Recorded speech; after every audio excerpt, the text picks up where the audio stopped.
would like to mention that this video was made my mom Bilha Bat Nina Ruach Hashem Tenechenu Began Eden, and also I would like everybody to see it before Pesach Bezat Hashem, and please do not play it on Pesach or Yom Tov.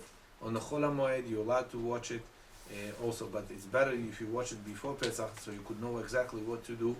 Any questions, whoever have any other questions, you could call me at 718-310-0147, or you could go to your local Rav and ask him questions. And please be careful with Ashgachot. And also, good evening everybody, B'ezrat Hashem. Tonight we're going to be speaking about the Pesach and how to perform mitzvot that we have to do on that very holy holiday that the Jewish people have. For what do we commemorate this holiday? And we already for over 33 centuries we do mitzvot of this holiday.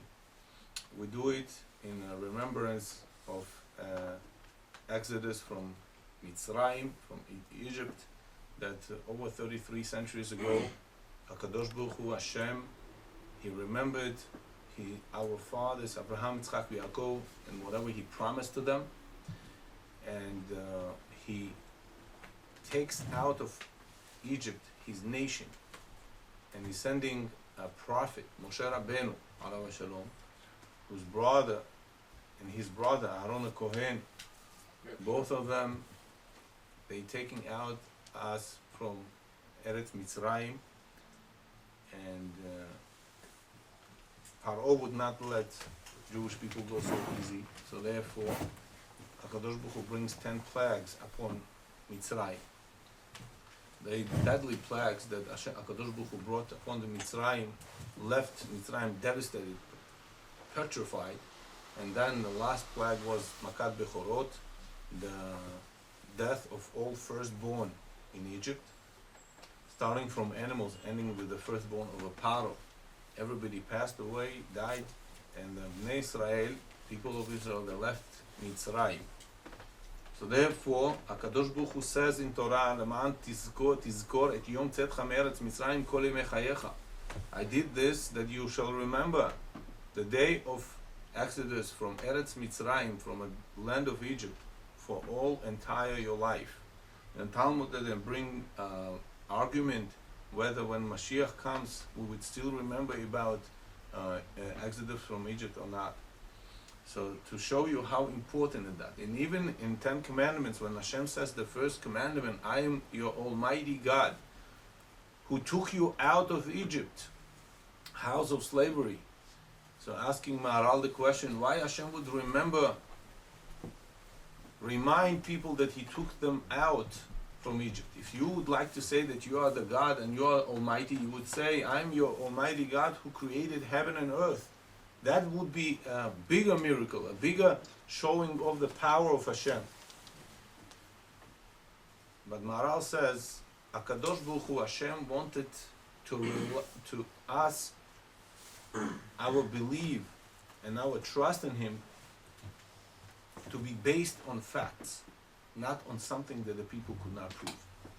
That generation, they came out of Egypt. They saw all miracles that Hashem did for them. And therefore, Hashem says, I'm your Almighty God who took you out of Egypt. If Hashem would say, I'm your Almighty God who created heaven and earth, who was there in time of creation of heaven and earth? Nobody. So some people would have a doubt. So therefore Hashem doesn't want to trust and believe in Him should be doubtful. Hashem says that on that night of Pesach, through the generations, we have to remember and commemorate this holiday as our national holiday of Bnei Israel, and every night we have to do a certain, meaning whole Pesach, we have to be careful with chametz, as the Torah says, Shvat yamim tochal matzot lechem oni, and lo tochal chametz. There's a prohibition to eat chametz. About chametz, what is called chametz? According to the law, anything that was done from 5 kind of grains, which is wheat, rye, oats, barley, and spelt, anything that made from those 5 kinds of grains and left without kneading, when you made the dough from them and you didn't knead it and you left it for over 18 minutes, so according to some it's 24 minutes, this dough becomes chametz, which is rises, and therefore it's an unleavened bread called, and therefore it's prohibited to eat. Prohibition of chametz is very severe, so therefore it's punished. The punishment for karet is for punishment for chametz is karet. Whoever purposely ate chametz on Pesach, he ate kzait of chametz on Pesach. We'll speak what kzait is. He is punished as karet. So therefore, person has to be very, very careful on this holiday with chametz. So now, what could be chametz? Anything starting from bread, cookies, cereals. They have those 5 ingredients, those 5 grains, kind of grains. Even one of them, it has inside of it. And all the spaghettis to its kind, and anything that has one of the 5 kind of grains inside of it, called chametz. But the matzah also could be done only from those 5 kinds of grain. Meaning, if somebody did matzah for Pesach from rice or from corn, even rice and corn, according to halacha, they are not chametz, but still he's not performing the mitzvah of matzah, and matzah has to be done only from 5 kinds of grains that we mentioned before: wheat, rye, oats, barley, and spelt. Otherwise, person is not yotze matzah. And how do they do matzah? They knead a dough, and they don't let it stay without the kneading for over 18 minutes. So therefore, Rambam says, if someone made a dough and was kneading it even whole day, this dough does not become chametz.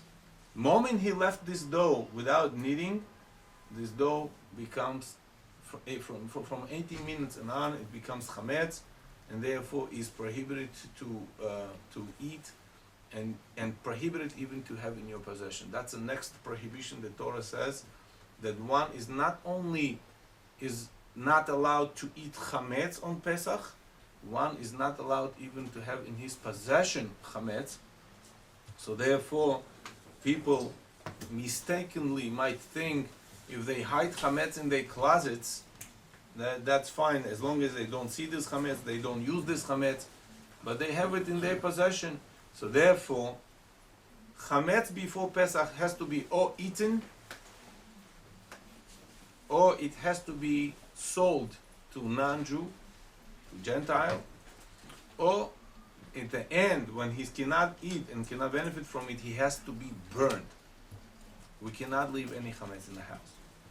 So, minhag is, the custom is to go to your local rabbi, to local rav, and to ask him for the shtar, special paper where it says that you're giving power of attorney, kind of power of attorney for the rabbi to act instead of you, to do with your chametz before Pesach anything that he thinks right to do with that. So Rabbi especially gets all of these powers of attorneys. He gets a lot of papers, like a whole bunch of them, 500-600 papers from his community. And before Pesach, day before Pesach, he goes to the non-Jew and he tells him, here you are, you're here to buy. And he makes kinyan. Kinyan, it means a goy acquires all those papers and the power of chametz that is written in those papers where chametz is located. And therefore, if goy comes to your house with such a paper and he claims that you signed off your all chametz to this goy and you sold it to him, according to Jewish law, he has whole right for that, and he's allowed to take all chametz that you have in your house, because he gets the whole right for that. And you're not allowed to even to stop him. If he comes to your house, you have to bring out all chametz and give it to him. But this will not happen. But anyway, according to Gaon Mivilna, it's better not to do so. It's better to finish and end up all chametz in your house, or by eating or by burning.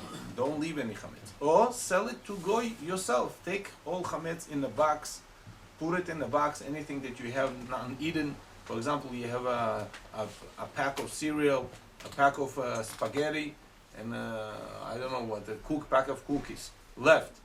So you're still allowed to benefit to a certain hour. I will tell you which hour. So you give this over in possession to the goy. Now the question is, the goy has to give you something for that, because you're not allowed to give a present. You just give it, and goy should buy it from you. How he buys it? He gives $1, $5, $2, whatever it is.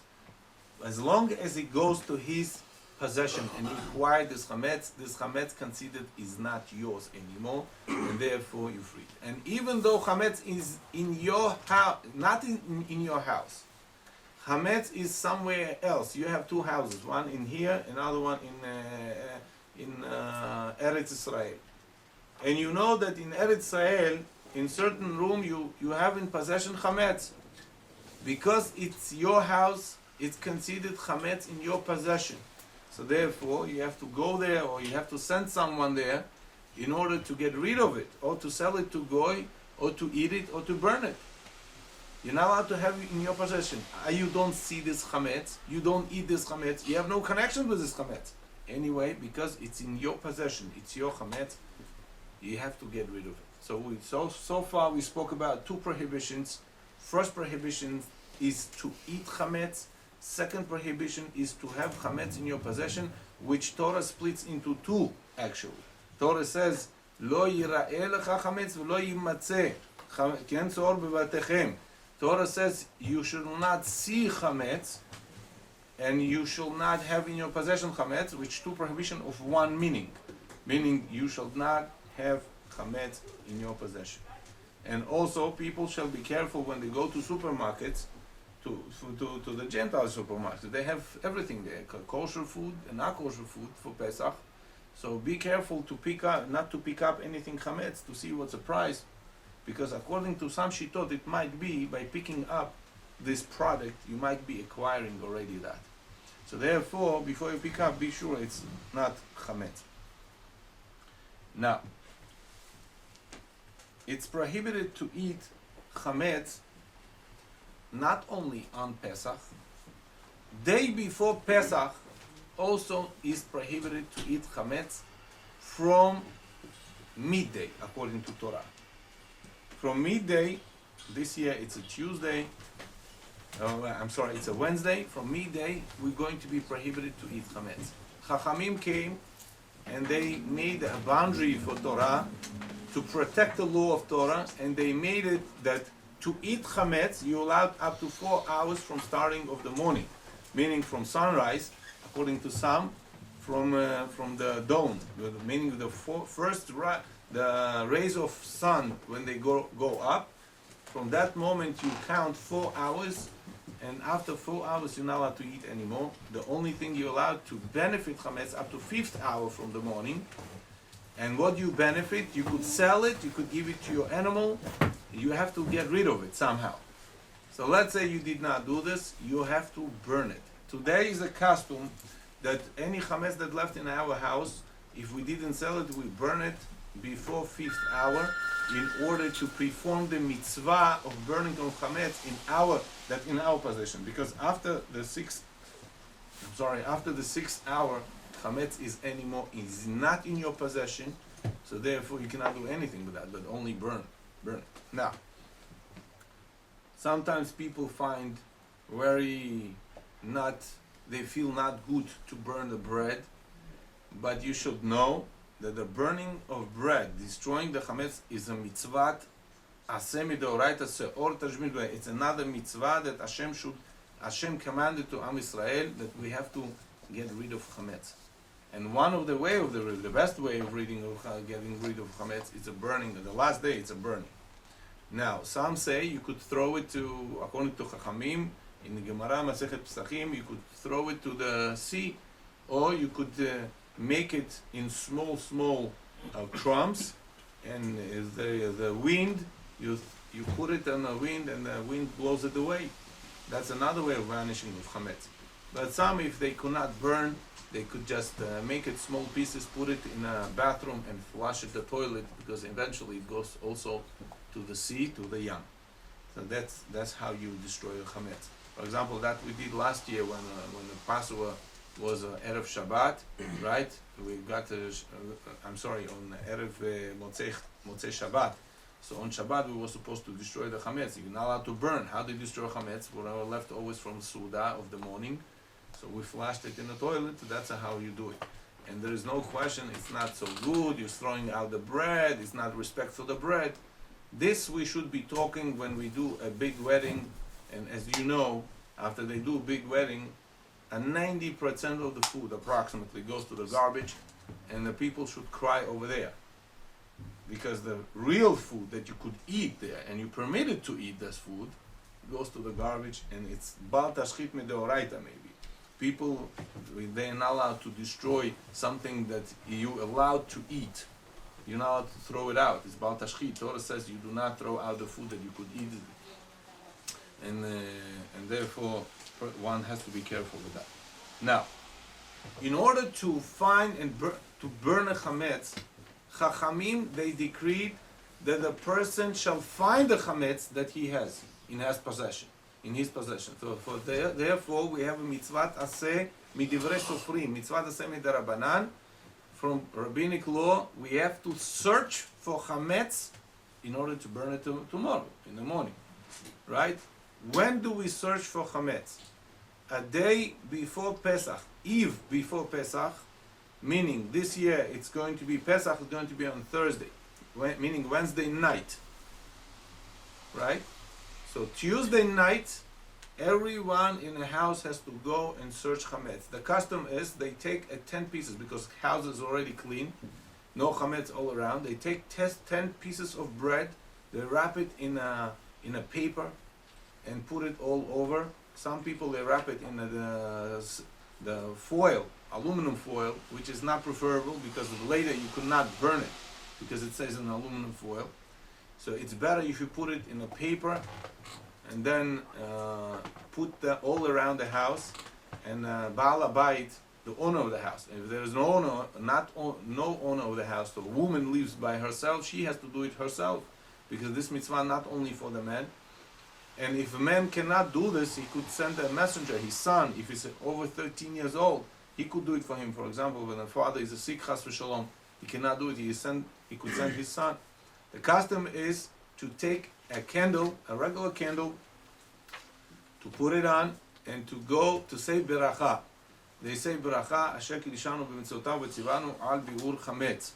So actually we're blessing for the burning of the chametz, destroying of the chametz. Bi'ur, it means to burn, to vanish the chametz from your house. But they say if you are checking for chametz, you should make bracha for the checking of chametz. How come you're not saying the bracha of the checking of chametz? Because the bracha is only the checking of chametz is only a hechsher mitzvah. And a hechsher mitzvah we do not bless. Hechsher mitzvah, it means you're preparing for the actual mitzvah. Actual mitzvah is to vanish chametz. How could you vanish chametz if you don't know where is this? You have to go and search it. For searching of chametz, it's only preparation for the mitzvah. So we go around the house, and someone goes after Baal Habayit with some plate with some salt. That's how Ben Ish Chai, custom of Ben Ish Chai, and we do it also. And he goes with a knife. Some, according to some customs, they take a feather with a spoon in order to gather the crumbs, because it's very easy to gather crumbs with a feather. But minhag of Sfaradim was to take a knife, because if they have somewhere chametz stuck on a wall or stuck on the floor, they could scrape it off from there. So everybody does according to his custom, and every custom is holy. So therefore everybody should stick to his custom. But it doesn't mean if someone from a Kehillah of Ashkenazim found something stuck chametz on the floor, it doesn't go with a feather, so he's not doing it, he's exempt to scrape it off. No, he has to scrape it off as long as you don't have chametz in your house. So they go around and find all of those 10 pieces, and it's a special experience for small children, and every father should have his children around him that time that he searches for chametz. Many people mistakenly think that the search of chametz you have to do 2 o'clock in the morning because he did not finish cleaning. Actual mitzvah of searching for chametz, Rabotai, that's a mitzvah, to find the chametz. And throughout the cleaning, you do find the chametz. So therefore, by the way, you could clean. That's what the whole reason of the searching for chametz. But today our nashim tzadkaniyot, they clean all of the houses, and therefore they don't let you even with chametz in the house. So therefore, houses which are clean, they don't bring chametz anymore inside. They just put 10 pieces of the bread. And for the mitzvah, we just split the bread and the pieces put in a towel or paper towel or whatever. It should not be spread. Crumbs should not spread all around. So after we found chametz, what do? We have to do bitul chametz. Rabotai, that's what actual tashbitul sor mibotechem. We have to nullify chametz. Talmud asks, how do you nullify chametz? How do you do that? Talmud says you do it in your heart. That's the way how you do it. You say that you don't want any more chametz, any chafetz bo. You don't want any more chametz in your possession. But we say it with our mouth.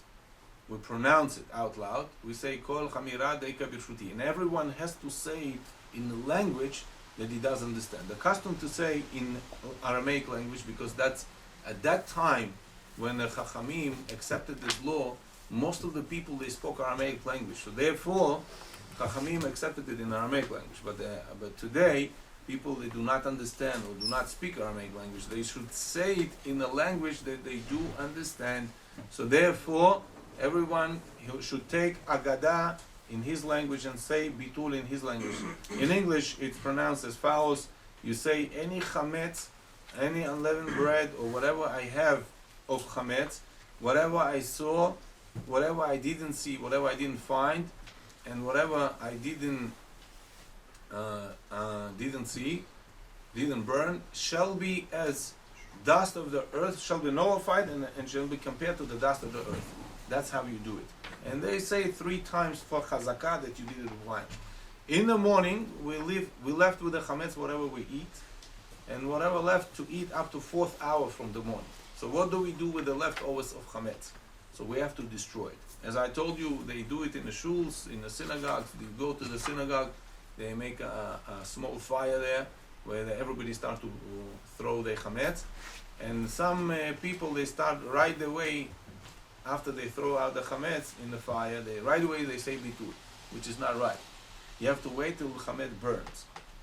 Wait till chametz burns to make a mitzvah of burning of chametz. After you burn the chametz, you make a bitul. How do you say bitul in the morning? How do you nullify chametz in the morning? You say it as follows. Any chametz and unleavened bread, whatever I have in my possession, whatever I saw, whatever I didn't see, whatever I found, whatever I did not find, whatever I burned, whatever I did not burn, shall be as a dust nullified and shall be as a dust on the earth. That's what you say.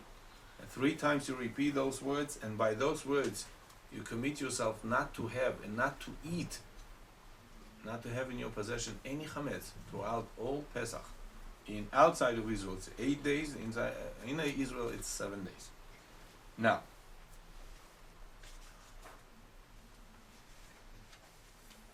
it has to be known that the chametz is prohibited not only in its real stature as a chametz, even ta'arovet chametz, even the mixture of chametz is prohibited on Pesach. A mixture of chametz, according to some, it might be as a vodka.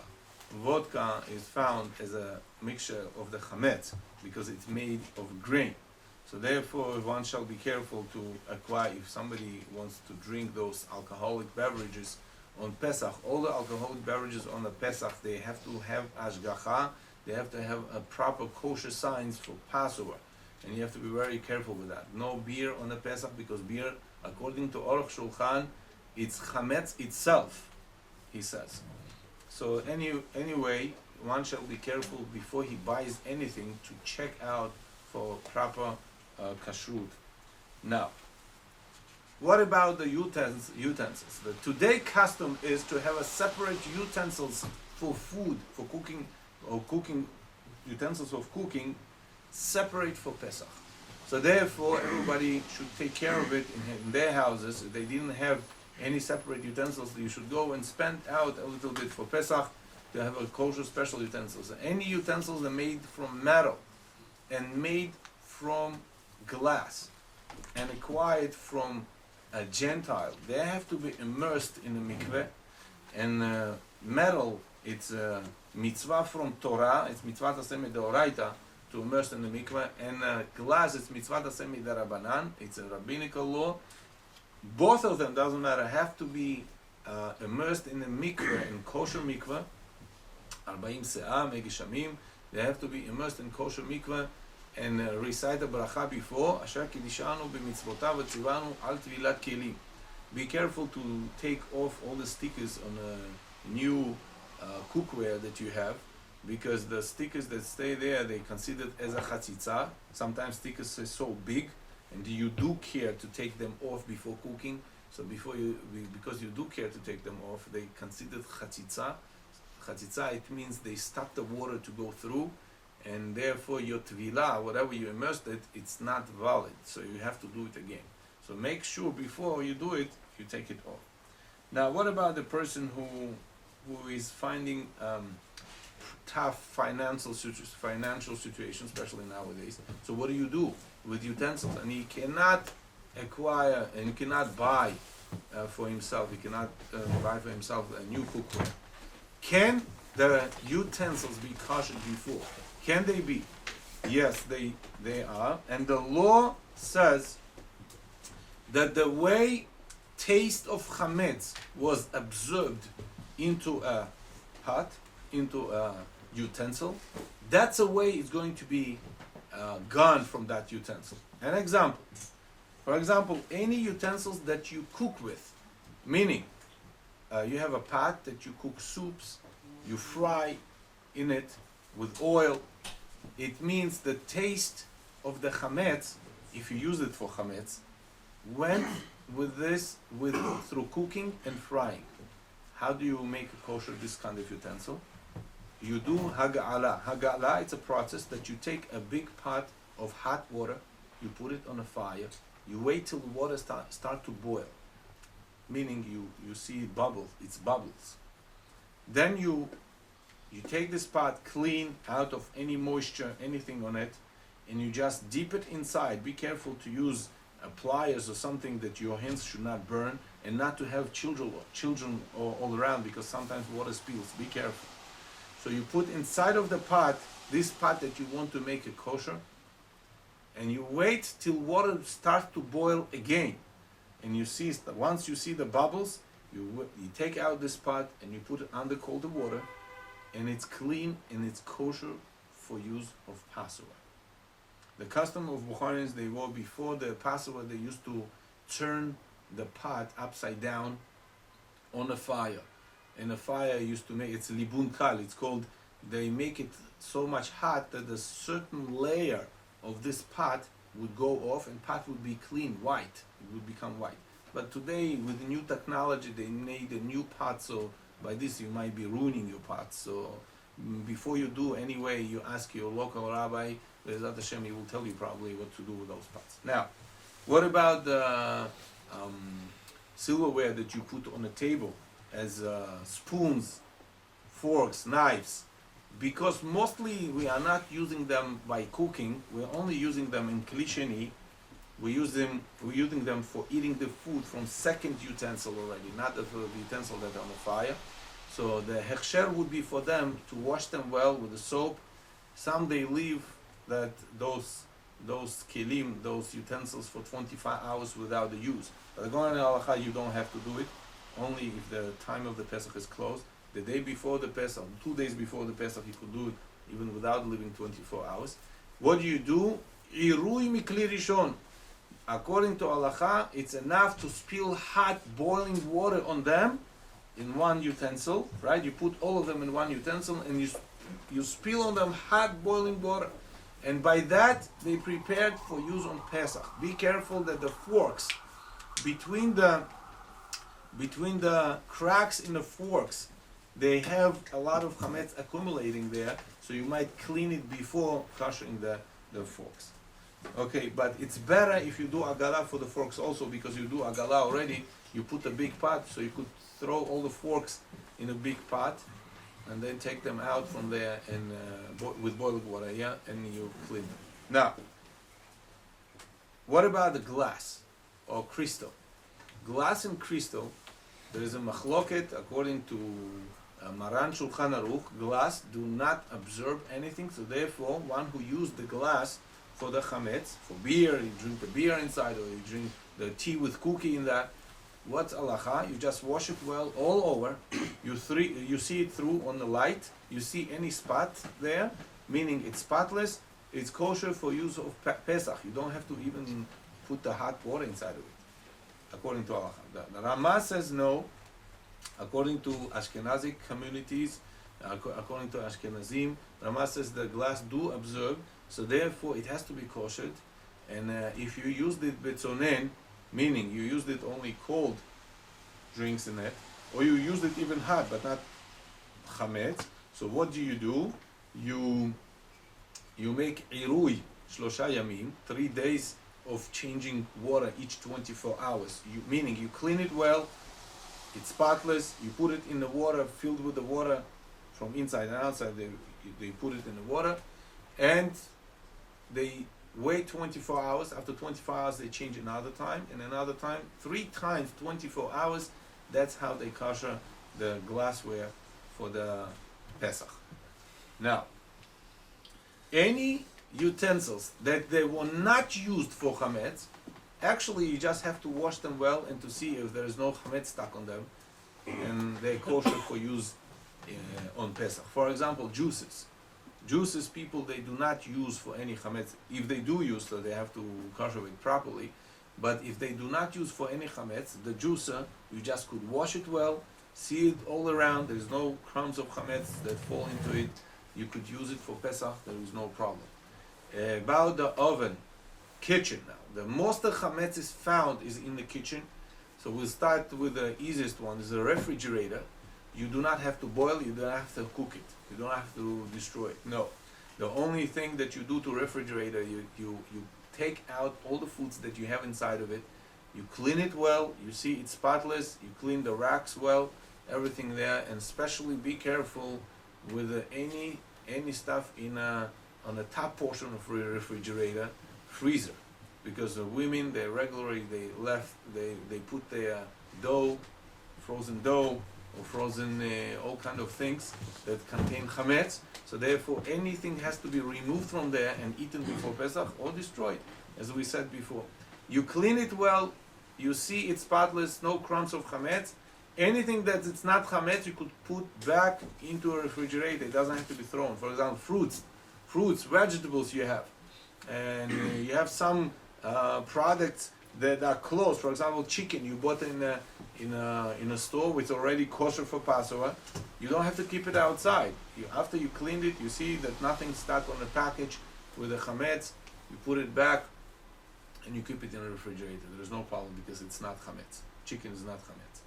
Now, what about the stove? Stove, it's a place actually where chametz absorbed very well because the temperatures, high temperatures of the stove. On the top of the stove, how do we clean? The custom is to clean all surface, like it should be spotless, nothing should be left there. And sometimes the top of the stove, you could take it out, and it's better if you take it out and clean inside of it, because a lot of times that if the stove has a holes, the chametz goes inside of it. So you take out the top of the stove and you pour the boiling water on top of it, and after you did it, you just wipe it and put it back. Now, what do you do with those parts that the pot, tripods, quadrupods, that you put the pot on? The places the fire reach, you don't have to kosher, because the fire every time it reaches and burns it. The only place that you have to reach is the sides of them, because the fire does not reach it, and many times it found the food stuck there. So what do? You could put one on each other on one place so that the fire is there, and you put it on, and every side you just turn. Once it burned for 20-25 minutes, it becomes like red already.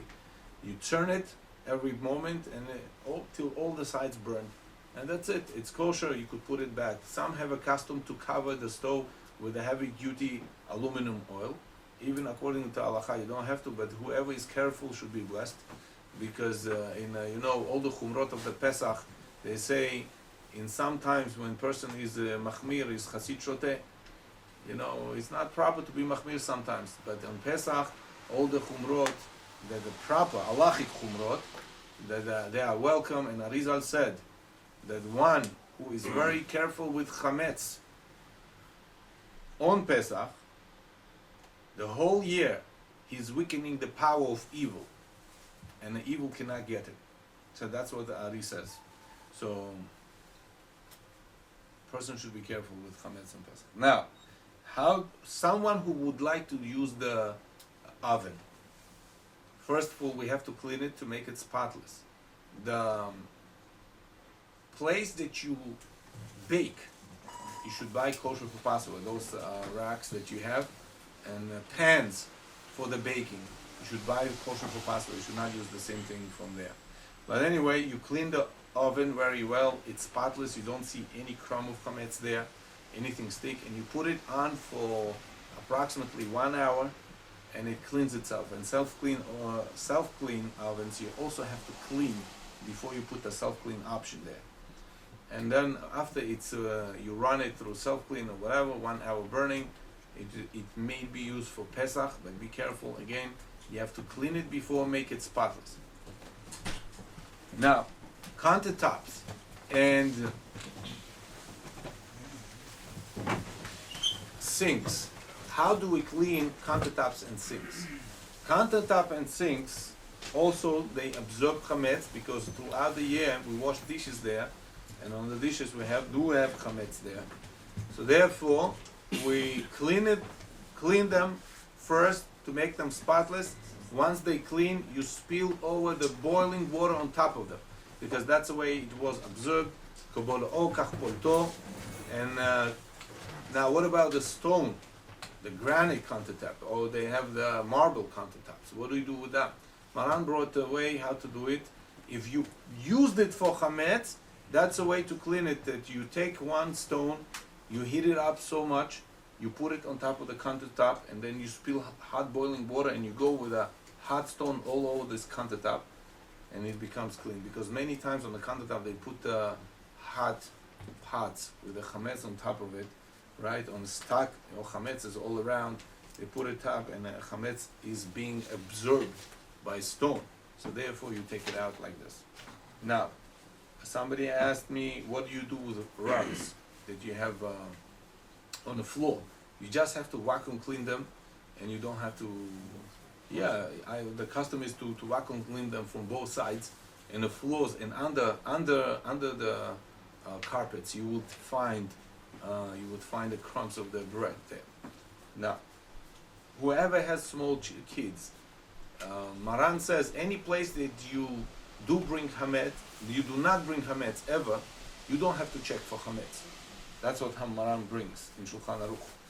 But any doubtable place that you have doubt, if you brought chametz there, you do still have to check. You have to go and check there for chametz.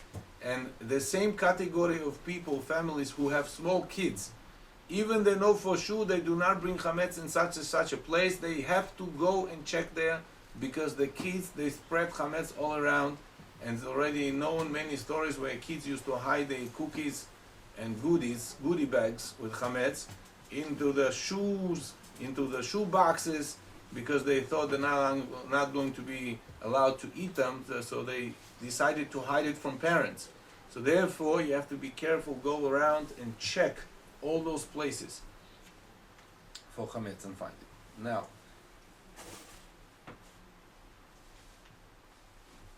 any chametz that left throughout the Pesach, Chachamim put a decree to prohibit this chametz, even to benefit from it, not only to eat, even to benefit from it. So therefore, if someone on Pesach, by mistake, found chametz in his possession, on Yom Tov, he just covers this chametz with something that nobody should touch it or eat it or whatever. Some opinions say no, you should take this chametz and destroy it. You just go to the bathroom and flash it right away. You should destroy it right away. Some hold no, you're not allowed to destroy it, but only by burning. So therefore Maran says, on Chol HaMoed, you take this chametz and you burn it right away. You don't leave chametz this in your house. The place that the people keep chametz that they sold to the goy, should be closed, Maran says, and nobody should open, and nobody should be let the access not to access. Nobody should be let there to open these doors, and they should keep it closed always, all throughout the Pesach. Now,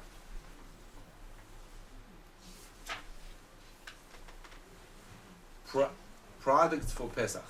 What do we need to have to make this holiday to be possible, to be done for us properly? First of all, we have to concentrate on the mitzvot of the Pesach. The first mitzvah that we used to have in time of Bet HaMikdash, and Yeh Ratzon Be'ezrat Hashem that Bet HaMikdash should be rebuilt and we should enjoy this mitzvah again. Amen. Even the mitzvot they are not given for enjoyment, but Sasa Nochi Be'imratecha Kamotze Shalal Rav David HaMelech said, I'm so happy to perform your mitzvah, Hashem, like I found a big treasury. Like if a person would find a big treasury, how happy we would be. So therefore, the first mitzvah of the Pesach would be Korban Pesach. So everyone from Jewish people would go and travel from his city to Yerushalayim Ir HaKodesh, Sheyibaneh B'mira B'yamenu, and he would take with him Korban Pesach, which is Set Tamim Ben Shanato. He would take it to Bet HaMikdash. Kohanim would check him for the mum. If there is no mum, they would bring it as a sacrifice. And one spill of blood to Yisod the Mizbeach, Keneged the Yisod, and this korban shall be eaten within the Yerushalayim. But that's not only the korban we used to eat. We used to eat another korban Chagiga. It says in the Torah, Lo yirau panai rekam, you shall not see me with empty hands. You should bring some offerings, and everybody used to bring two korbanot. Second korban was korban chagiga, the festival korban that the people also used to eat. All the korbanot, korban Pesach and korban chagiga, they eaten within the Yerushalayim. They are not allowed to be eaten outside of Yerushalayim. And Pesach only be eaten for the people that he was called for. Meaning, before they do korban, they gather people. And they say, you and you and you, your family and my family, your family and my family are going to be eating together. And that was before Bet HaMikdash. Well, that was before and when Bet HaMikdash was built. But today, Ba'avonoteinu Rabim, already for 20 centuries approximately, we do not do this mitzvah. And Be'ezrat Hashem, we should be worthy of it. Amen. Second mitzvah that we have, it's a very important mitzvah. Until today, we do have this mitzvah. It's mitzvat achilat matzah. So therefore, if the person has the money, or to buy matzah, or to buy marshmallow, he has a choice. What he has to spend for matzah, because matzah is mitzvah aseh deoraita on that night. Whole year, person would eat matzah. He would not perform this mitzvah. On Leil Pesach, on night of Pesach, he eats this piece of matzah, piece of bread, which is not chametz. He is performing an ultimate law in Torah, the law of Torah to eat matzah that night. Now, then we have a mitzvah from Derabanan, from Chachamim, to drink 4 cups of wine. So therefore, we have to concentrate second on this. We have to have matzah and wine. And Maran in Shulchan Aruch writes, Chachamim, they was so strict with this law that they said even poor man who has no money should go and should acquire for himself a wine for 4 cups of wine on Pesach. He should sell his garment even, his jacket, to buy 4 cups of wine. We have Baruch Hashem, Gabayim, in Batei Knesiyot who take care of Aniyim. In Ani, if comes, Gabay is Mechuyav. He has to give him money from a synagogue or from an organization to help for the Pesach needs. Now, next mitzvah that we have, it's mitzvah to eat maror. In our days, this mitzvah is also the Rabbanan, because Torah says, Al matzot mrorim yochlu, the Korban Pesach has to be eaten with maror. So because this mitzvah is dependent on Korban Pesach, and as we do not have Korban Pesach today, it's still rabbinical obligation to eat maror, which is romaine lettuce, according to majority of opinions, is romaine lettuce, or it's olshin, which called endives, right? In Divi, so Maran calls it olshin. Those things we're going to be talking about later. Bezrat Hashem. Then every motzar, anything from food that you buy today, Baruch Hashem, we have as proper ashgachot. You have to see that it says and specifies that it's kosher for Passover. Some things, according to OU.org, it does not have to be have any ashgacha or for Passover. Even it has only OU. It's okay to use it for Pesach as a spring water. Spring water of companies that are OU, they have ashgacha for OU. You could use it even if it does not have ashgacha. That's how they said it on their website. Now, how do we prepare the day before? This year is a special year. We'll say a couple of words of Birkat HaChama. We have a special year that we have to make a blessing that's very rare. We get this blessing once in 28 years. So therefore we should not miss it. And Bezrat Hashem, this year that we do it, Hashem should make a nice weather for us. Bezrat Hashem, clear weather. And this blessing is recited up to 3rd hour of the day, Lachatchila. You should go outside and you see, it's approximately till 9:20. You should go outside, and once you see the Galgal HaChama, you see the sun, you blessing Baruch Atah Hashem Elukenu Melech HaOlam Oseh Maaseh Bereshit. And then some say they have a custom to say Tehillim, some say Aleinu L'Shabeach. Why? Because to show that we do not bow down to the sun. Chas v'sholom. We praise Hashem that He gave sun to the world the sun, that He created the sun. And why do we say Oseh Maaseh Bereshit? Because all the 12 mazalot that we have, they stay in a row, in one row with the sun, like in a time of creation of Bereshit. The first days of creation, how Hashem created. That's why we say this bracha. In the morning, after everybody pray in the shul, they go outside, they say this bracha. Then they make siyum for bechorot. Bechorot, firstborns, they have to fast. Why?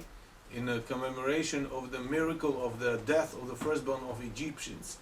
And our people, meaning the Jewish bechorot, Jewish firstborn, they were spared and they were not dying. So therefore it was a miracle, and for that we fast. For the firstborn they fast. If someone is not firstborn but he has a son firstborn, so some say he has to fast for his son. So, but today the fasting for the weak people is very hard, so especially before Pesach, for preparation, people have to run a lot. So they decided to do a very interesting thing that they call Siyum Masechet. One Talmid Chacham comes to the synagogue and to make a big drasha that he finished one portion of Talmud, and some say even one portion of the Mishnah, one Masechet of the Mishnah is enough to make a Siyum, and the people, they listen and understand what the Rabbi says there, and after he finishes they say Kaddish, and because those people who were around the Siyum, they would be allowed to eat and throughout the day to enjoy. And we have to be careful also not to eat matzah.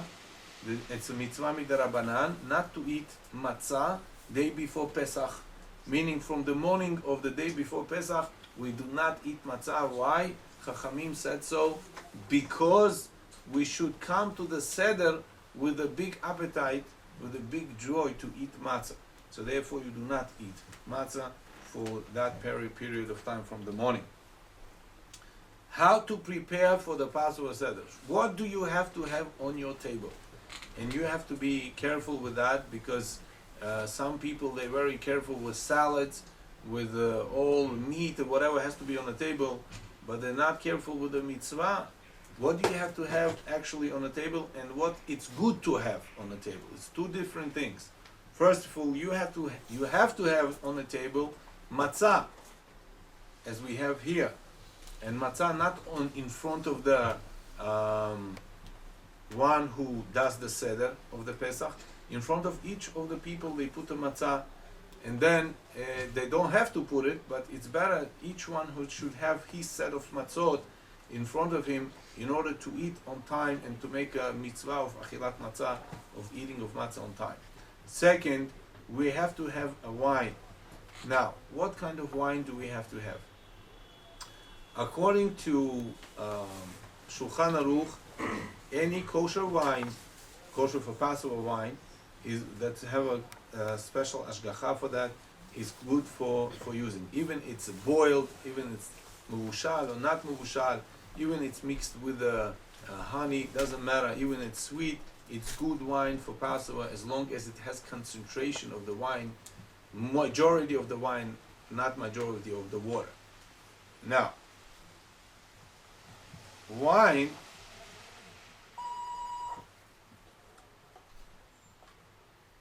we would have a wine for the drinking of 4 cups. And you ask the rabbi, right, cups should be. According to the law, that one shall drink revi'it kos. What's a revi'it? Revi'it means 86 grams, approximately 2.8 ounces. To be exact, so 3 ounces of wine. How do I know if it's 3 ounces? Everyone could have a baby bottle at home. A baby bottle has a special metric system here with milliliters and ounces. Whoever wants to use it, he could measure his cup with that wine, and we'll show how much is going to be 3 ounces, so the people should know that that's a minimum of wine they should drink. Give me that cup. So that's approximately how much you have to drink wine. We'll put it in this cup, so you would see that's what called revi'it. Yeah, and this is 7-ounce cup, and as you see in 7-ounce cup, it's approximately half of it, because the top portion is bigger, so therefore it's a half of it. That's a minimum how much you have to drink. But it's not nice on a Pesach to make your cup like this. On a Pesach you have to have cup full. So therefore one who cannot drink wine, or he could drink but not a lot, he wants to drink only exactly revi'it, he has to be careful to acquire for himself a cup that holds only this amount of wine, meaning it should be full, because that's way to proper way to do mitzvah. Now, it's better to use red wine for the arba kosot. Why? It's a to remember the blood that our people they suffered in Egypt, how much blood they spilled, and zecher ladam. So it should be red. It's better it should be red. So, but if the person doesn't like red, he likes white, he could do kiddush with the white, and he could do arba kosot with white wine. But preferable to have a red wine. Now, according to some opinions, and that's how Gaon Mevilna and Chazon Ish hold, that revi'it, whatever says Rab Chaim Na'eh, which is 86 grams, 3 ounces approximately, it's not enough. The real revi'it, they measure in double portion, approximately 150 milliliters, according to Chazon Ish, and it would be this amount of,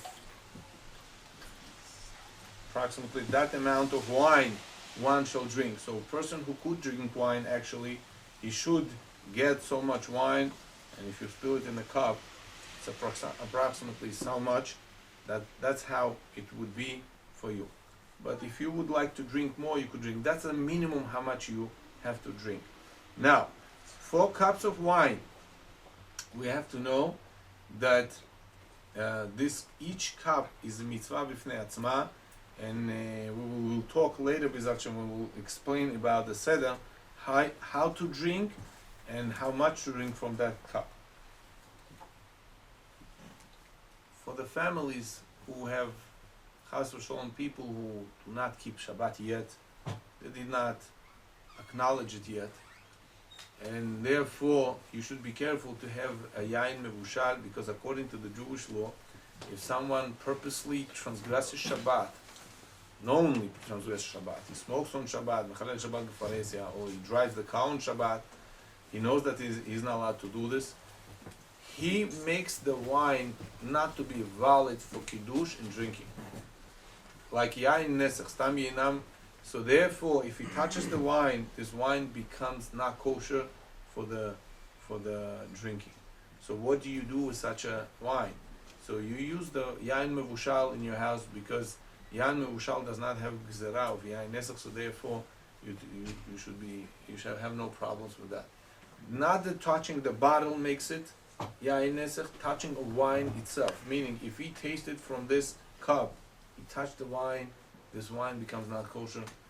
But if the person on the Pesach, he made a tshuva, and he decided to keep Shabbat, and still he didn't keep it, he didn't check him out, because he makes tshuva, we consider him shomer Shabbat, and no problem with him touching the wine. He accepted upon himself to keep Shabbat.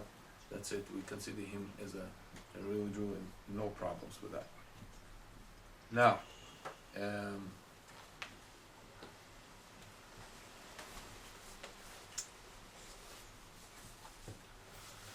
so as I told you, you have to set up on a table matzot.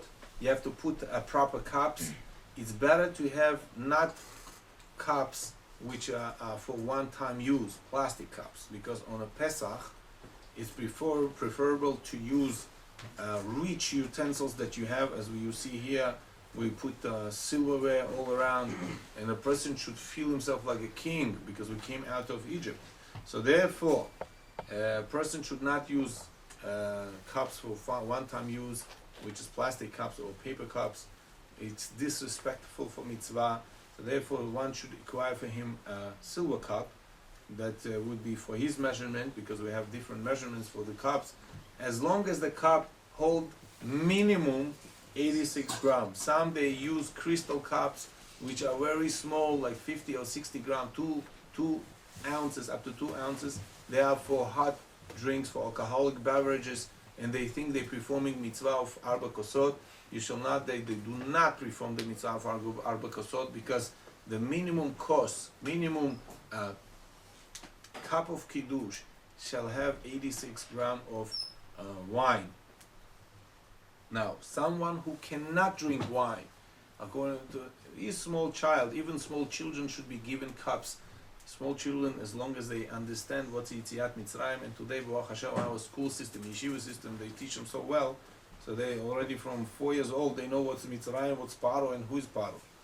And therefore, even small kids, they shall be given cups, and not small cups. A minimum revi'it cup they should be given to be mechanech them. Father is obligated to do so, to make a chinuch, educate his child Jewish way, and he has to give them also not wine, but they use the grape juice. They use for that grape juice. Today, Baruch Hashem, we have grape juice, kosher for Passover, so we could use grape juice. There's no problem. You could give it to your kids. They should drink it. They should learn how to do mitzvah. Now, what else do we have to have? How to set up your Passover Seder plate. As you see here, we set up according to Ari HaKadosh, the plate set up according to Ari, according to Sfirot, according to Kabbalah. You put 3 matzot on top of the plate, which is according to 3 spheres. It's Chokhmah, Binah, Da'at. Then on the right side of the matzot, it's Zroa, something that called Zroa. It's a hand. It commemorates the hand that HaKadosh Baruch Hu took us out with a strong hand. So therefore, it's from right side is connected to Chesed. From the left side we have eggs to commemorate Bet HaMikdash, and also to commemorate the Korban Chagiga. This is like Zecher LeKorban Pesach. This is in commemoration of Korban Pesach, and this is in commemoration of Korban Chagiga. This is Keneged Gvura. Then we have in the middle, we have a romaine lettuce, which is maror. As you see here, I took off the leaves, and we eat only stems. because leaves is very hard to check, and a lot of times it found the insects on this kind of romaine lettuce. If you see it through the light, it found a lot of insects inside. It's very hard to check, but the person who is going to be performing the mitzvah of maror de Rabbanan, he might be transgressing a severe sin of eating insects. And according to the law, whoever ate the insect from the ground, from the water, he gets 4 times 39 makot. 4 times 39 makot. For eating 1 kzait of chazir, of pork, person only gets 39 makot. That's all. Lashes, which is also prohibited. By eating 1 small insect, which does not weigh even 1 gram, he eats it, he gets 4 times 49 makot. But what if it's ground, it's an insect on the ground, not from the water, he gets 5 times 39 makot. And then if it's a flying insect, he gets 39 makot, 6 times more. So therefore, he has to know, person has to know that in order to perform a mitzvah de Rabbanan, he has to be careful with this, and he has to check. If he wants to eat the leaves, he has to be very careful and check them, wash them well, and inspect them well, not to have any doubts of prohibition according to Torah. Therefore, we use only stems, we cut off the leaves, we use only stems, like Maran says, yotzim beklachim, you also perform the mitzvah with the stems of this romaine lettuce. Now, iceberg lettuce is not good for performing of mitzvah of maror. So therefore, one has to be careful not to acquire iceberg lettuce instead of it. That's a real maror that we use. According to Ashkenazic community, according to Ashkenazic custom, they use a chrein. Chrein, it's a root that they melt it, they make it small shredded before the Pesach, and they put it instead of maror, and they eat that. But even some Ashkenazic authorities, they eat both to make both opinions according to Maran and according to Rama in order to perform that mitzvah of maror.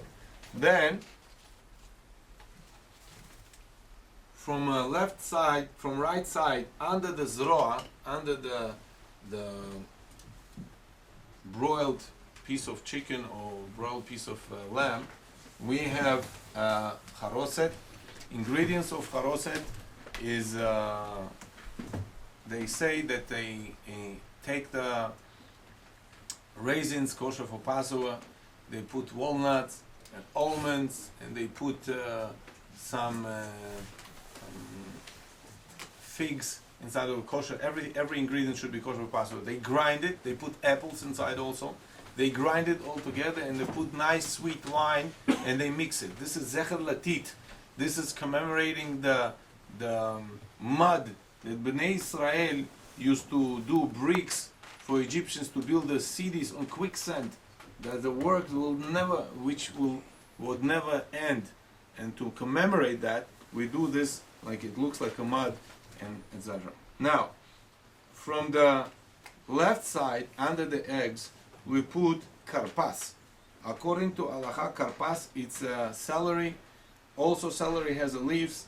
Also, might be full of insects. So therefore, you have to check and clean it before. And we have it from the left side under the eggs. And on the bottom, we have chazeret. Chazeret, it's keneged yisod. As I said, charoset, it's a netzach. Karpas, it's a hod. And chazeret, it's yisod. Why it's called chazeret? Shechozrim ve'ochlim ota. Chazeret, it's the same maror that we go back and eat in korech. In the end, I'll tell you what korech is. So for chazeret, my minhag, I take the olshin. Olshin, it's endives, as you see here. Does this product? It's somehow also very interesting product that it's very tight. Sitting the leaves, they're sitting so tight, so some insect cannot go through. But still, I open each of them separately, and I clean it well, and I see it through. It's very easy to see, and you see that nothing there. So we use it. Also, this could be used for maror lachatchila. And by the way, this is filled much more bitter than than the Roman letters. Much more bitter. Now, and the Ka'ara itself is Keneged the Malchut, so therefore, according to Arizal, you have the 3 matzot, and then you have Zroa, you have Betzah, you have the Maror, Charoset, and Karpas, and you have Chazeret and Ka'ara, all the 10 Sfirot, Keter, Chokhmah, Bina, Chesed, Gura, Tiferet, Netzah, Hod, Yisod, Umalchut. And that's how we have a Ka'ara for Passover. Now, on the table, you put all over also that Maror. They don't have to have separate Ka'arot. Some custom they do have for each person separate plate for Pesach. But we, a Sephardi custom, only Balabait has it. And all of them, they just have the mitzvot of the Pesach. They have a matzah, they have a maror, they have a karpas for themselves, so they could use it throughout the Pesach. Now, after we prayed in a Bet HaKnesset, Aravit, as we pray for Shalosh Regalim, we have to say after Aravit Halel. It's only one time that we have at night Halel, full Halel with Bracha. And not enough that we have full Halel with the Bracha there, we continue this Halel in end of the Agadah. So that's how important this issue is. Rabotai, Halel, it's mitzvah midivrei sofrim. This night called Leil Shumurim. This night called night of that Hashem guards us. I ask a question, why Hashem should guard us? We do so many mitzvot. That's the reason Hashem should guard us. Talmud says that the 3 people, they need shmirah. One of them is Chatan and Kala. Why? Rashi says in Talmud, Masechet Brachot, because Chatan and Kala, they performing mitzvah, a big mitzvah of building Jewish house. So because they performing big mitzvah, the bad angel is jealous of them. So because he's jealous of them, he might bring the damage to them. So therefore, they need to be guarded. If on that night we do so many mitzvot, Rabotai, Kol Sheken, so much so we should be guarded. So that's why this night called Leil Shimurim. Hashem guards us from every evil, like it used to be in there. And it says also in Tehillim, Ine lo yanum lo yishan shomer Israel. Throughout the year Hashem guards us, but that night especially. So therefore, some have a custom not to say Kriyat Shema Lamita. You hear? Why? Because Kriyat Shema Lamita, why do we say? From bad spirits, from bad mazikim, damages. But now, according to Kabbalah, still, according to Arizal, you should say Shema Israel, 3 chapters, Alamita still. Anyway, because it's a different reason in the Kabbalah, Kabbalistic reason, it has a different Kabbalistic reason. Now, after we said Hallel, with the joy, with the Simcha, we're going home. We're getting inside, we say Chag Sameach, with the joy, with the Simcha. Person should come to Pesach with a full of joy. It's not Tisha B'Av, Rabotai, it's a Pesach. Some people, they go with the faces of Tisha B'Av in the house, and they make all the environment of Tisha B'Av. Rabotai, Tisha B'Av, we sit on the floor also. In the custom, on the Yemenites custom, they sit on the floor on Pesach also. But they're happy because it's Pesach, so you have to be happy on that day. And even you see your table is not set yet. Why? Because your wife will be busy with the kids, will be busy with that.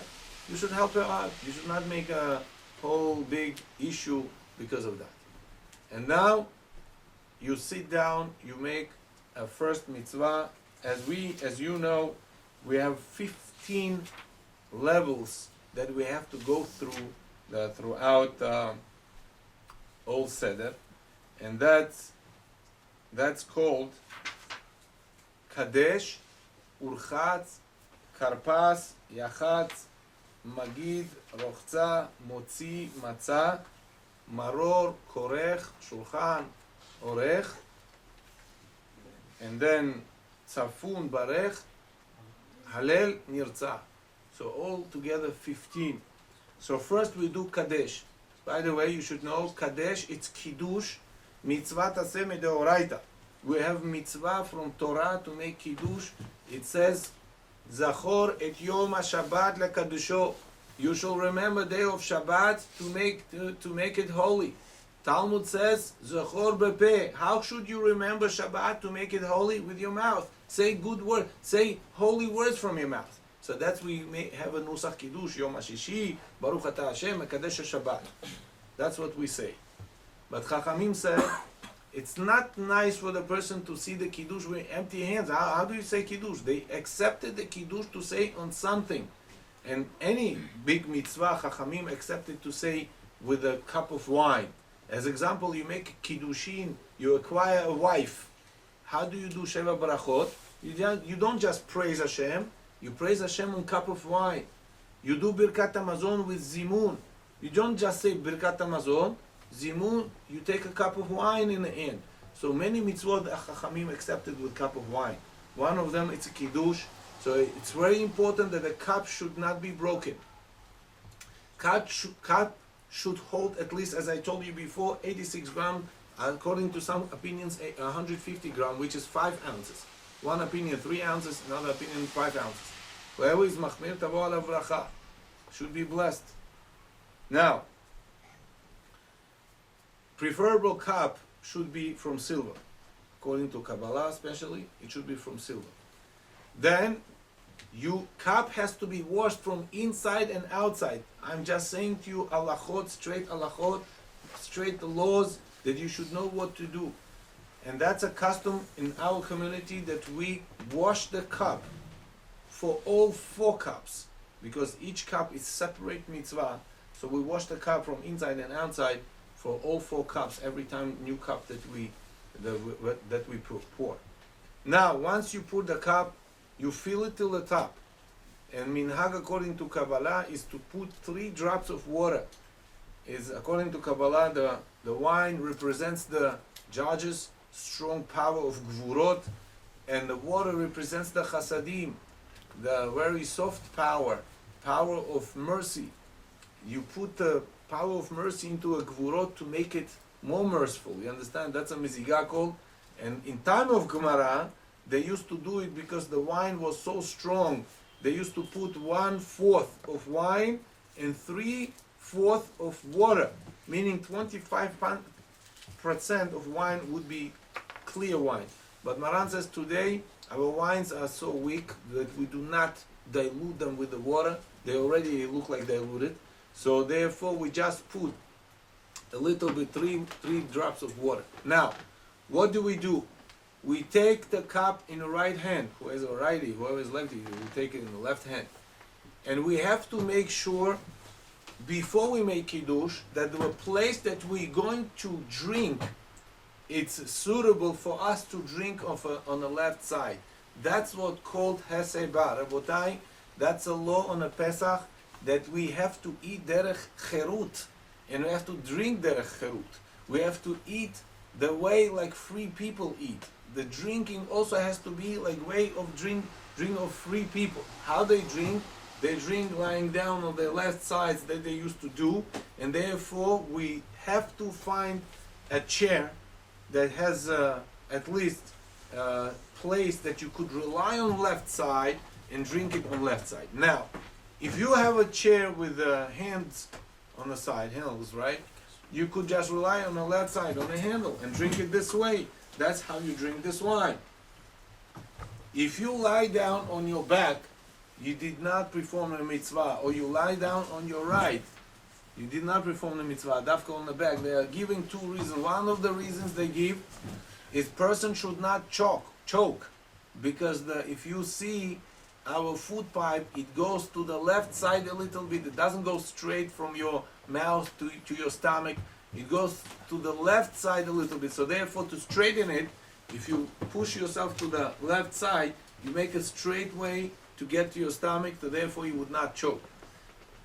Another reason says it's a derech chirut, so therefore you have to do it. So according to the both reasons, whoever today did not drink wine or eat matzah, or eat korech on left side, he did not perform a mitzvah, and according to Maran, he has to go back and drink it again. So therefore, you have to be very careful before you make Kiddush, because Kiddush we're making standing up. We have to stand up when we make Kiddush, right? So therefore, you have to be very careful not to find a place that you could rely on left side before you make a Kiddush. So now you stand up, you recite the Kiddush, each word properly. Do not rush, because Kiddush is mitzvah taseh midoraita rabotai, and we have to make each word should be pronounced properly, each word has to be said properly, and especially if you make Kiddush for others, they dependent on you. They listen to you, they have to answer Amen, and they have to do the same mitzvah, the same way. We do not answer Baruch Hu V'Shemo. After everybody answered Amen, we say Shechianu also, right? All the brachot you will find in Agadot. I will not go now in the brachot because it's going to take a lot of time. So now you lie down on the left side, you sit down, you lie down on the left side, and you start to drink. The drinking has to be Revi'it Babat Echad. You have to drink at once. Revi'it. Revi'it, it's, as I told you, if your cup is very big, it has a lot of Revi'it, let's say 2-3 Revi'it, you have like 10 ounces in your cup, you have to drink at least Revi'it. According to some opinions, you have to eat Rova Kos, you have to drink Rova Kos. Rova Kos, it means majority of the cup you have to drink. So therefore, if you cannot drink so much, before the Seder, find for yourself normal cup, at least 3 ounces or 5 ounces according to some opinions, and you should be fine with that. Now, after you drink the first cup of wine, and you have to drink not little by little, at once, or at least the stopping of the drinking, between the drinking should not be more than a couple of seconds. You stop to swallow and you continue to drink. You have to drink it at once. Now, we do urchatz.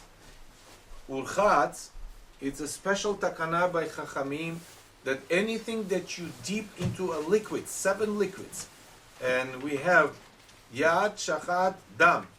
Yad, it's which liquids we consider liquids that you dip in. It's a yain, dvash. Yain, it's a wine, it's a honey. Then shin, shemen zayit, it means oil, olive oil. And chet, chalav, it's milk, right? It's a milk.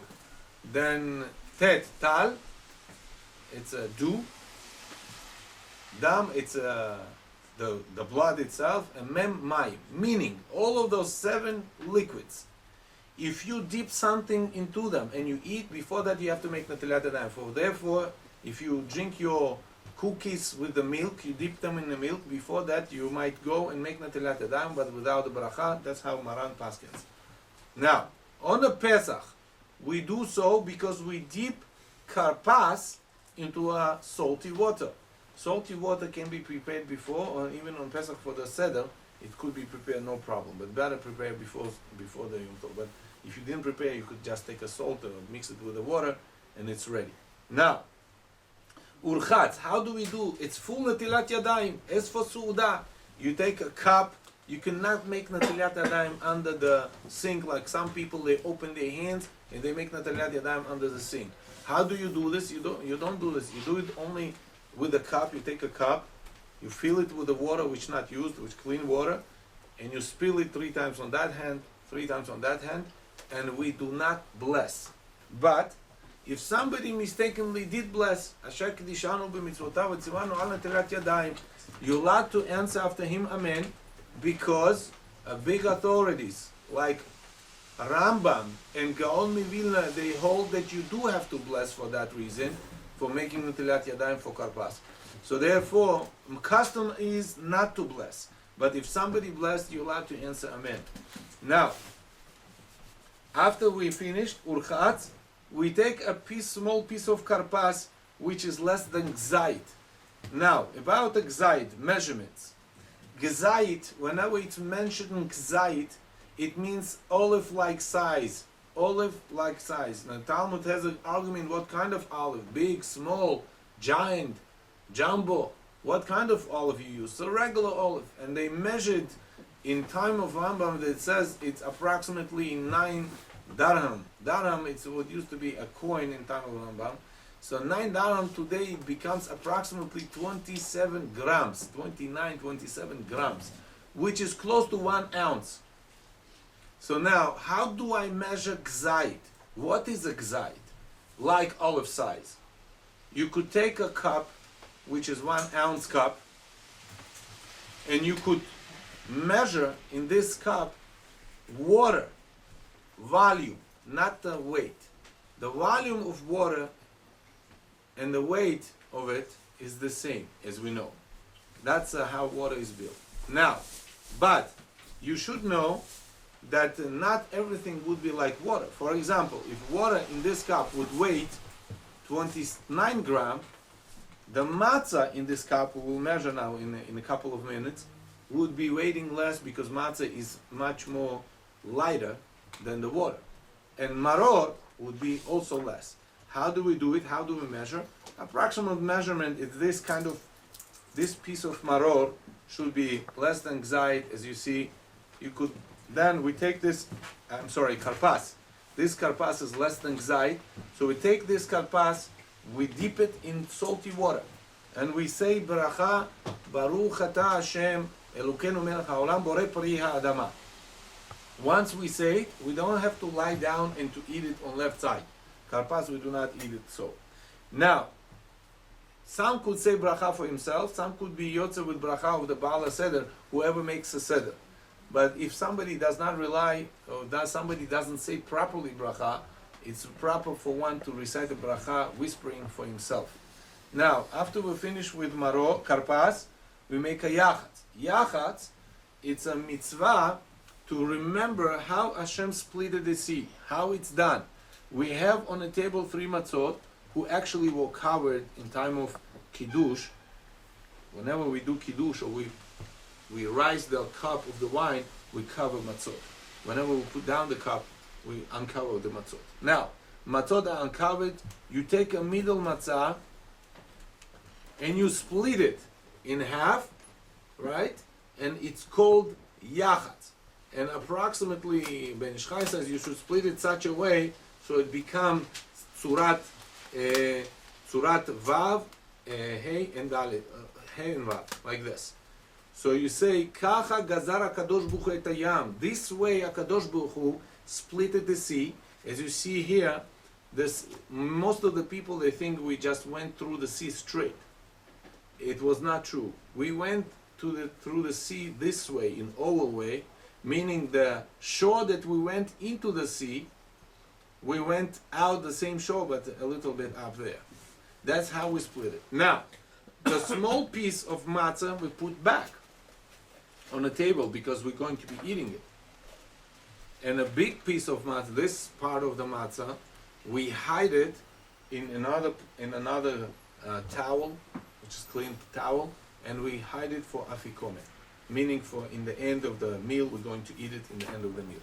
Now, and Talmud says, why do we do such a thing? To commemorate Kacha darko shel ani, like a poor person. We went out of Egypt, we were very poor person. He takes piece of bread, put it on the table, and the main portion of the bread he hides. He hides for tomorrow. So that's why how we do it. And it's very important the kids should see it and should understand and should ask questions. You do not make kids keep quiet. You make them to ask. This is a night for the kids.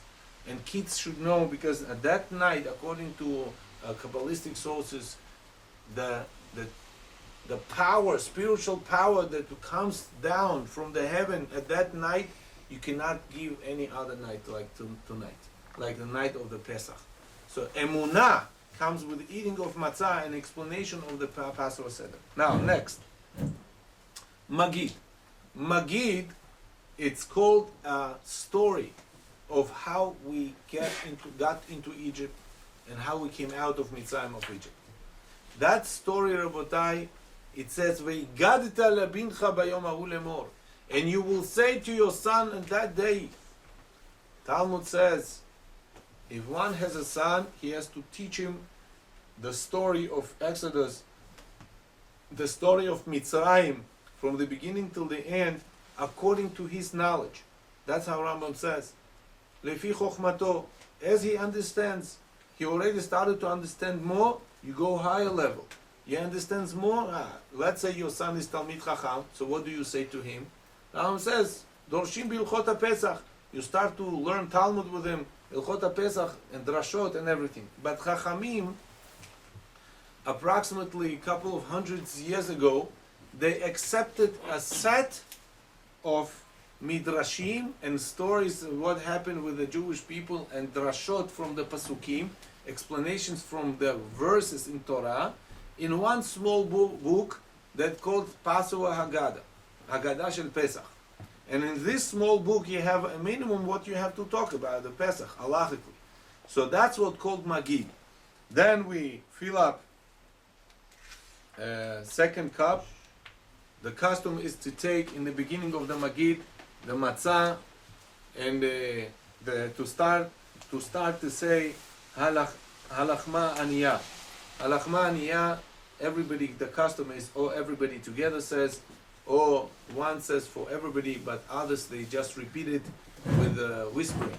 Halacha says everyone has to say the Magid on his own language which he understands, and it's understandable why other people who could not read or who could read like very slowly, they do not read it. They say, "Oh, come on, we have to eat. You should know, you have to read it in a language you should understand. The brachot you could say in Hebrew, but all the Haggadah could be recited in a language that you could understand. And Baruch Hashem, today they have in a multi-language Haggadah, so therefore there's no problem if you recite it in your language. Now, we start the Haggadah. There's a times in Haggadah that you pick up the cup, so that moment you have to cover the matzot. And the time that you put down the cup, and therefore matzot should be revealed in front of you. And every time, now, Rabban Gamliel said, whoever did not say three things on Pesach, he did not explain about them, he did not perform the mitzvah of Haggadah. Was Pesach, Matzah, Umaror. We have to explain why do we eat Pesach. When we say Pesach zeh al shuma anachnu ochlim, when we say Pesach zeh, you should be careful not to pick up the broiled bone. Why? Because if you pick it up, you make it like a Pesach, and you're eating Pesach outside of Yerushalayim. And even in Yerushalayim, you don't do this because we do not have today the sacrifices. So therefore, you just show it with a finger. It says Zecher la Pesach. This part of Pesach, Zecher, in order to commemorate about the Pesach. Then you say Matzah. Matzah you could pick up and you say, why we eat matzah? But you pick up the small piece according to some opinions. And it says, why we eat this matzah? Right, lechem oni, and then we say, you explain why you eat matzah on the language, and you could talk in the middle of the Haggadah. You could explain to people more. If you know more, you explain them more. They should understand. And then maror, you pick up the maror, and you say about the maror. Now we're getting closer to the end of the Haggadah. Haggadah finishes with the word of Baruch Atah Hashem. In the end of the Haggadah, you would find, in the middle of the Haggadah, another step we forgot, we will find there 10 plagues that Hashem brought to Egypt. And the minhag custom is to spill whole cup of wine. According to Mukubalim, whole cup of wine we spill out. Some they take just only one drop and they spill. But according to Mukubalim, to spill all cup of wine to those spill, 16 spills we do. In 16 we split them, and then this wine we spill it in a place that the people do not walk. And now, and end of the Haggadah, we wash again the cup, we fill it again. The second cup we spilled, we fill it up again.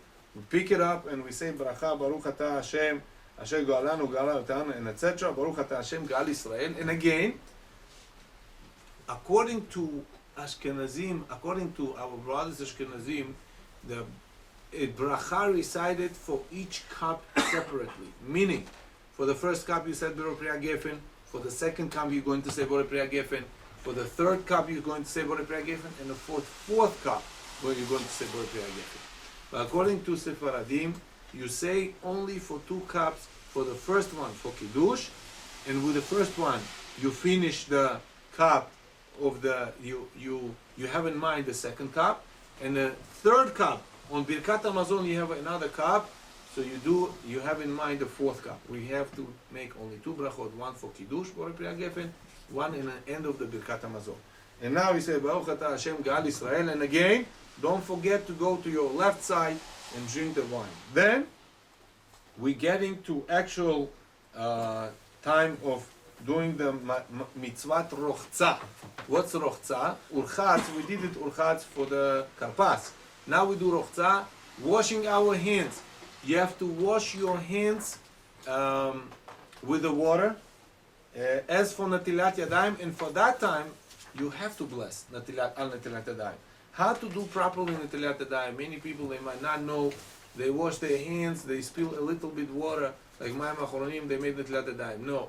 Halakha says at least you have to have Revi'it of water. Today we have a lot of water, Baruch Hashem. And you spill it once Revi'it on that hand and once Revi'it on that hand. Revi'it, I told you, approximately 86 grams. You have to spill as much as water you could on your hands. Then you rise your hands, you lift it up to your hands here, up to your head, and you recite the bracha. According to our custom, we recite it before we wipe it. According to custom of Ashkenazim, they wipe it and then they bless bracha on Netilat Yadayim. Then we go straight to the table, waiting for others to make Netilat Yadayim. Everybody made Netilat Yadayim. Everyone has to make Netilat Yadayim. Women, men, kids, everybody does Netilat Yadayim. The Bala Seder, whoever makes the Seder, he has to do it a last one. Why? Because he should not wait for anybody. And then once he made Netilat Yadayim, we pick up 3 matzot, meaning the 2 whole and 1 split matzah. We pick it up into our hands and we start to recite the bracha for achilat matzah. Any mitzvah that you do, first you bless for that mitzvah and then you perform this mitzvah. And what do we say? Baruch atah Hashem, Elokeinu melech haolam, asher kiddushanu b'mitzvotav v'tzivanu al achilat matzah. Now, this bracha recited only for first 2 nights. Outside of Israel, it's recited for only first 2 nights of Pesach. At days of a Pesach, daytimes of the Pesach, and all other nights of the Pesach, we just say hamotzi because that's our bread.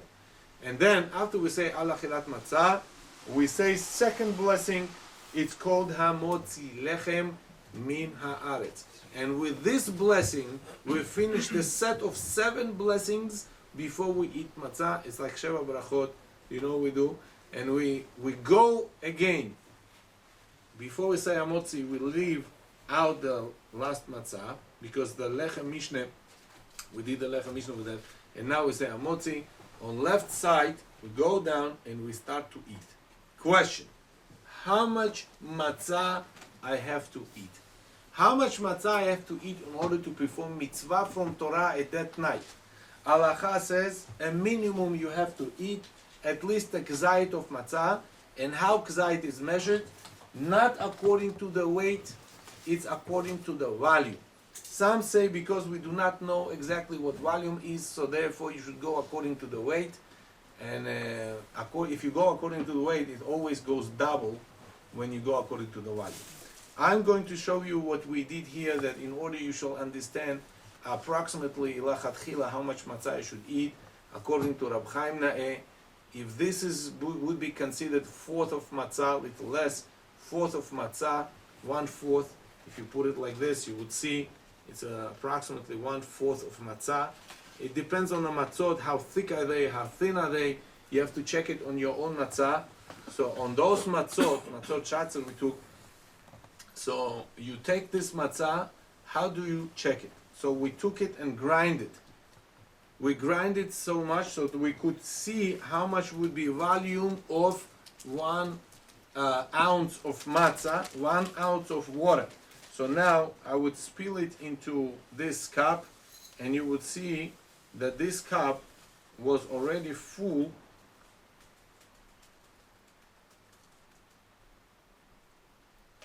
This was approximately with this amount of matzah. As you see, and if we weighted this cup, now it would be approximately 15 or 16 grams of matzah. If you go according to the weight, you have to eat 27 gram matzah, but according to the volume, you have to eat, as you see in that cup, it was full already, approximately. I measured this cup before, and till top of this cup, it's approximately 35, 37 gram, and on this amount of matzah should be lachatchila enough to perform a mitzvah of gzait of matzah on Leil Pesach, meaning on the left side. This is according to Rabbi Chaim Naeh. According to Chazon Ish, you have to eat for the gzait of matzah at least half of the matzah, meaning double of this. You have to eat double, 2 pieces like this. You have to eat, and that's what, according to Chazon Ish, considered a gzait of matzah. How long you have to eat? Lachatchila, says Chazon Ish, you should eat from 2 to 4 minutes, meaning while eating you do not talk. You just sit on, you lie down on left side, you lie on the left side, and you continue to eat matzah with no talking. And it's better if you get hold this piece little by little into your mouth and you chew it well, and then you swallow it, and within 4 minutes should be enough lachatchila to perform this mitzvah taseh mideoraita. So now on that night we said 2 brachot al achilat matzah and hamotzi lechem. So one, we have to eat. The custom is to eat 5 gzetim, 5 ounces of matzah on that night. So according to that, you have to measure how many people you have on your seder and how many people would be eating matzah, how much matzah. Now, how much matzah you will need for yourself? For that moment, if we have to eat 5 gzetim, you will have to eat so much matzah for one seder.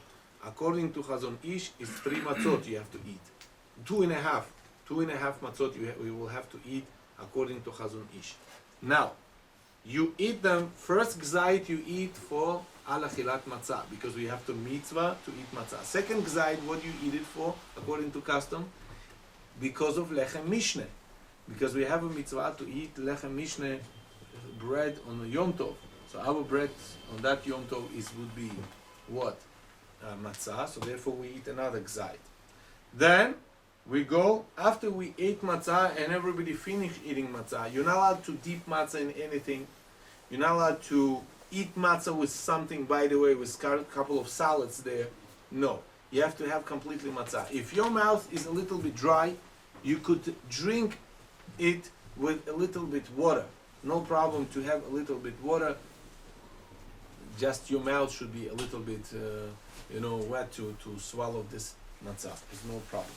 Now, after we finished eating matzah, we have to perform a mitzvah darabanan of maror. Maror, we take again gzait of maror. How much considered gzait? According to the measurements of this cup, the gzait would be even 1 kelach. If you take this, it's more than enough than gzait. If you just put it all together, it becomes like a bigger piece as a gzait. It's enough, more than, even according to Chazon Ish, I think, should be enough. You dip it into a maror, into the charoset. It commemorates the mud that Bnei Israel did it for the bricks, and you make it charoset go down a little bit. It should have only taste of it, not all essence of it. Why? Because we have to feel taste of the maror, and we don't have to lie on left side by eating maror, okay? And then we say bracha, Baruch Ata Hashem Elokeinu Melech HaOlam Asher Kidishanu B'mitzvotav V'tzivanu Al Achilat Maror, and we eat it again, Rabotai. Again, you don't have to lie down for eating maror, and we eat it again within 2-4 minutes, as I told you, lachatchila. With sick people, if it's very hard for them to eat, they could eat up to 7 minutes. It's no problem if they want to chew so long. Now, after we ate maror, we do korech. Korech is very interesting.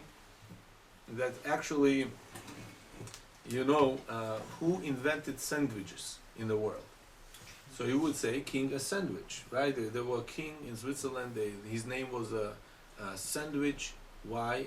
Because his name was Sandwich, and he had no time even to take a shower.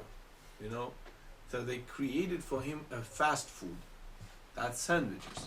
They used to put something inside of bread and give it to him to eat. He didn't have for anything time.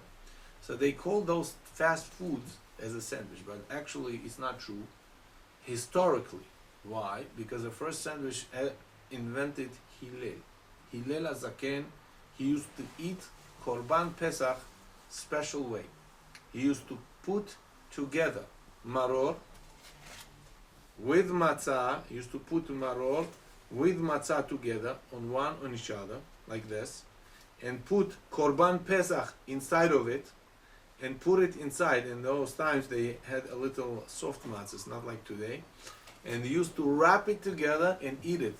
And they used to say, Ki Hillel HaZaken, we do it like Hillel HaZaken, in time of Bet HaMikdash, right? Haya korchan ve'ochlan be'eseba ka'achat. He used to wrap them together, Korban Pesach, Maror, and Matzah together, and used to eat it. Why? Because it says in Torah, Al matzot u'marorim yochlu, how you should eat Korban Pesach?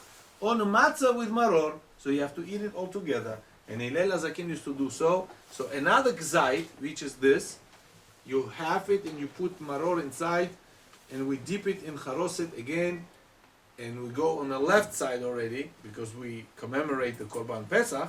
We have to eat on left side, and we eat it again in 4 minutes. So now altogether, how many gzaitim we ate? 4. We ate one for, one like olive we ate for the Alechilat Matzah, for the mitzvah of Matzah. Another one we ate for mitzvah of Lechem Mishneh, and another one we ate for Korech. We ate for Korech, so became 3. So now we continue. Shulchan Orech. So what do? The set table in front of us, we start to eat a meal of Yom Tov. We enjoy. Be careful, you're allowed to drink, but not so much that you could get drunk and not finish the Seder. This holiday we have to finish the Seder properly. Seder is not finished with the food, with Birkat HaMazon. We have to still continue. Now, we ate, we have to try to finish our food approximately half an hour before midnight. Midnight at that time would be approximately 1 o'clock, 1 a.m. So therefore, according to some opinions, it's 12 p.m. According to Rabbi Moshe Feinstein, midnight never changes. It's 12 p.m. Whether you change for the summer mode or winter mode, doesn't matter. It's always 12 p.m. So therefore, half an hour before midnight, you have to finish eating. And the last thing we have to eat, finish with your old fruits and whatever you eat on the table. The last thing we have to eat, Rabotai, it's tzafun. Tzafun, it's something that we hide, and the boys in the family, kids in the family, they have a custom to hide this thing. And once the Balabayit asks them to bring it, they ask for the presents. It's just to make the kids not to sleep, Rabotai, because it's very important the kids should stay till the end. And that we eat in the end, so they will stay up to get the presents. So therefore, it's very important. So tell them you're going to give them present, then you have to keep your word, especially. Don't promise the Mercedes to them, but at least give them some presents. They brought it back to you. And the custom is to eat another kazait from this matzah for Korban Pesach, Zecher LeKorban Pesach. Why? Remembrance. Because the last one, they used to bring it ala sova, when a person was already satisfied with the food. The last piece, it was the last dish for the Passover. Passover said the word, Korban Pesach. And we eat matzah today, we do not have Korban Pesach, so therefore we eat matzah. And after that, we're not allowed to eat or to drink something besides the wine or water. That's it. Now, we finished with the matzah. Again, we have to eat on left side within 4 minutes, some 7 minutes, 10 minutes, but not more than that. And then we make, Rabotai, Mayim Achoronim. Mayim Achoronim, it's before Birkat HaMazon. As we know, they take a small piece of, a little bit water, and they wash their hands till then.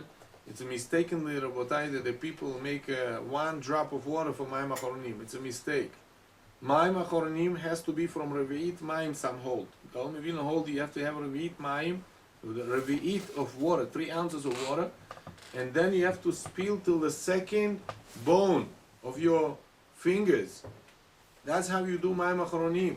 And you spill it not on the ground, you spill it in some utensil that you take away from the table, and then you wash your cup for the 3rd cup of the wine.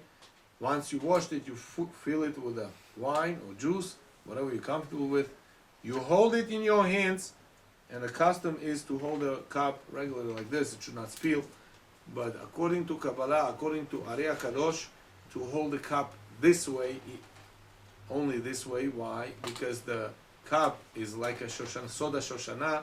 It's a secret of the holy rose So like a rose has the fingers like closed, rose when it closes and opens, it has, valves, it has inside, so you hold like this the cup. The Minhag Chabad is hold like this cup on the hand, and Minhag Mekubalim to hold like this, and some Moroccan even they hold like this the cup. It depends on the Minhag, everybody should do according to his custom. But I hold cup like this, and we do this way, the third cup of Birkat HaMazon. And we start to say Navarech. If people, they had 10 people, they say Navarech Elokeinu she'achalnu mishelo. If people, they have only 3 or less than 10, they say Navarech she'achalnu mishelo. And they continue to say Birkat HaMazon. Don't forget in Birkat HaMazon, do not rush to say Ya'aleh vayavo beyom Chag HaMatzot hazeh beyom Tov Mikra Kodesh hazeh. Do not forget to say. Whoever forgot to say and already said Baruch Atah Hashem Bonei Yerushalayim, he has to go back to hold Birkat HaMazon on those 2 nights of Pesach and say it again. All other days and nights of Pesach, we do not go back. Why do we go back over here? Because we're obligated to eat matzah, and because you're obligated to eat bread on Pesach, meaning matzah on Pesach, you're obligated to say Birkat HaMazon, so therefore you have to go back and repeat it again.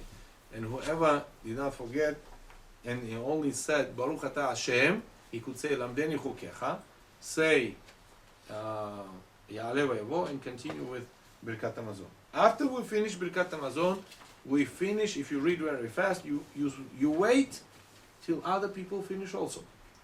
Once the people finished and everybody is ready to drink the cup, you say Kos Yeshot Isa Ushem Hashem Ekra Savri Maranan, and again warn everybody to drink on left side. Baruch Atah Hashem Borei Pri HaGefen, and they go on left side and they drink another cup of wine. Again, how much to drink? I told you, at least majority of cups. Some they drink full cup. Once they drink it, they wash the cup again. They fill it for the 4th cup of Pesach, and on the 4th cup on Pesach, they recite the Hallel. They say Hallel. And Hallel Rabotai is very important, because that's the only day you praise the Kadosh Baruch Hu from all your heart with the joy B'ezrat Hashem, and you say whole Hallel, and finishes with the Hallel Gadol, which is big Hallel. It says there Ki L'olam Chasdo. We read the whole chapter of Ki L'olam Chasdo. Then we say Nishmat Kol Chai. It's like a half of the Shacharit of the Shabbat or Yom Tov, you say in this Hallel. And then in the end you finish with the Ya'alelucha Baruch Atah Hashem Melech Meulal Betishbachot. That's how you finish Hallel, and you go on the back, on your left side, not on the back, on the left side, and you drink 4th cup. And according to custom of Ashkenazim, you do bless before Borei Pri HaGefen. After you drink 4th cup, Seder is not finished yet. You have to say Bracha Me'en Sheva, because you drink a revi'it of a wine. You say Bracha Me'en Sheva, which is Al HaGefen Al HaGefen. Some have a custom to pour the 4th cup from the coast of Eliyahu Hanavi, which we put here at a separate cost, that they fill it in the beginning of the Seder. They fill it and leave it like this. But some have a custom to leave this cup in the morning, to make a kiddush in the morning for Yom Tov. But be careful not to leave it open for all night, because the wine that was open for a whole night is not kosher to make kiddush on it. So therefore we put it back in an empty bottle, then we reuse it for kiddush in the morning. Now, after we finished Rabotai, the 4th cup, we say the bracha acharona al HaGefen Al HaGefen. We say the last portion of this, and that's what the nisayon counts, because everybody already drunk, everybody is satisfied, and everybody is ready for his bed. Rabotai nirtza. Nirtza, Rabotai, is to make HaKadosh Baruch Hu happy with the singing for the Pesach. So therefore, it's very important. Don't let Yetzirah get you at that moment. Sing to HaKadosh Baruch Hu with joy, with simcha, even so late, but be careful if all others are around, they're sleeping. You do mitzvah, do it for yourself, do it for HaKadosh Baruch Hu, but do not destroy somebody's wealth and health, So therefore, you sing it normally, and then Be'ezrat Hashem, we would be worthy in this year to eat קורבנות in ירושלים עיר הקודש, קורבן פסח, קורבן חגיגה בעזרת השם. ברוך ה' לעולם, אמן ואמן. Thank you very much.